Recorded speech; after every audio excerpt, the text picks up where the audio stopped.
Telangana cabinet భేటీ ప్రారంభమైంది. సమావేశంలో భాగంగా కాళేశ్వరం నివేదికపై మంత్రివర్గం చర్చిస్తోంది. మరి కాసేపట్లో కాళేశ్వరం ప్రాజెక్టుపై మంత్రి ఉత్తమ్ కుమార్ ప్రెజెంటేషన్ ఇవ్వబోతున్నారు.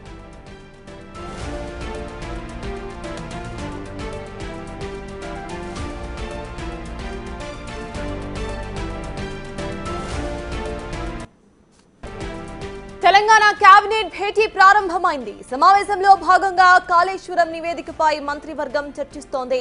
మరి కాసేపట్లో కాళేశ్వరం ప్రాజెక్టుపై మంత్రి ఉత్తమ్ కుమార్ ప్రెజెంటేషన్ కూడా ఇవ్వబోతున్నారు. అయితే కాళేశ్వరం ప్రాజెక్టు నివేదికలో ఏం సంక్లిష్టమై ఉందనేది ఇవాళ తెలియబోతోంది.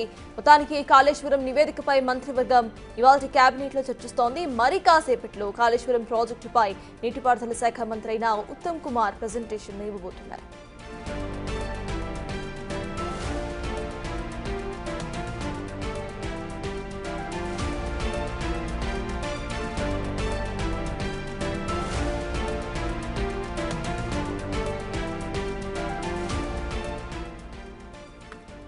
ఇదే అంశంపై పూర్తి డీటెయిల్స్ మా ప్రతినిధి వాసు అందించడానికి సిద్ధంగా ఉన్నారు. వాసు, చెప్పండి, ప్రెసెంట్ ఇవాళ తెలంగాణ కేబినెట్ లో ఇటు కాళేశ్వరం నివేదికపై కూడా చర్చించే అవకాశం ఉన్నట్టుగా తెలుస్తోంది. అక్కడ అప్డేట్స్ ఏంటి అండ్ ప్రెజెంటేషన్ ఏ టైంకి స్టార్ట్ అవుతుంది?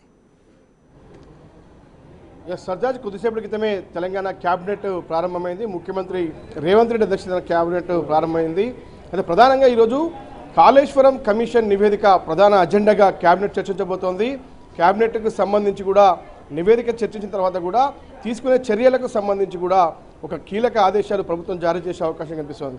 ఇప్పటికే చూసాం, కాళేశ్వరం కమిషన్ సంబంధించినటువంటి ఒక బ్రీఫ్ నోటు ఏదైతే కమిటీ తయారు చేసిందో 10 పేజీల బ్రీఫ్ నోటు మీడియాకు లీక్ అయిన నేపథ్యం కనిపిస్తుంది. దాంట్లో చాలా కీలక అంశాలు కూడా ప్రస్తావించారు.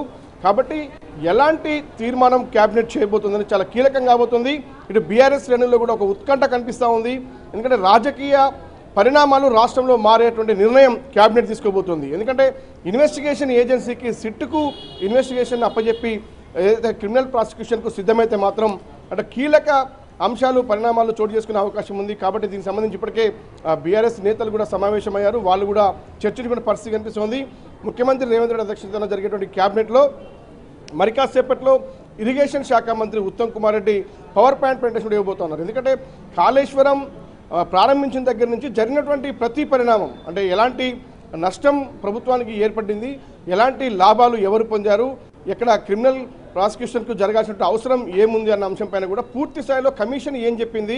ఎందుకంటే గతంలో విజిలెన్స్ రిపోర్టుతో పాటు ఎన్డీఎస్సీ రిపోర్ట్తో పాటు రీసెంట్గా పీసీ ఘోష్ కమిషన్ ఇచ్చినటువంటి ఒక నివేదికకు సంబంధించి నివేదికలో ఏముంది అన్న అంశాన్ని కూడా మరి కాసేపట్లో Uttam Kumar Reddy power point presentation మంత్రులు చెప్తారు. మంత్రులందరూ కూడా ఆ జరిగినటువంటి పరిణామాలన్నింటినీ కూడా చర్చించబోతారు. చర్చించి తర్వాత ఒక కీలక నిర్ణయం అయితే తీసుకోబోతుంది ప్రభుత్వం. పూర్తిగా కూడా దీంట్లో కారకులైనటువంటి బాధ్యులైనటువంటి వారందరిపైన ఎవరైతే నిర్మాణ రంగ సంస్థతో పాటు అప్పటి ముఖ్యమంత్రిగా ఉన్నటువంటి కేసీఆర్తో పాటు హరీష్ రావుతో పాటు మంత్రులుగా ఉన్నటువంటి ఈటల రాజేందర్ పైన కూడా చర్యలు తీసుకునే అవకాశం లేకపోలేదు. ఇక కీలక అధికారులకు సంబంధించి కూడా చీఫ్ సెక్రటరీ నుంచి మొదలుకుంటే ముఖ్యమంత్రి కార్యదర్శి నుంచి మొదలుకుంటే కూడా ఒక ఏఈ నుంచి ఈఈ స్థాయి నుంచి చీఫ్ ఇంజనీర్ వరకు కూడా చర్యలు ఉండే అవకాశం కనిపిస్తుంది. మరి కాసేపట్లో కేబినెట్ అయితే పూర్తి స్థాయిలో కూడా చర్చించిన తర్వాత ఒక కీలక నిర్ణయం తీసుకునే అవకాశం అయితే కనిపిస్తుంది.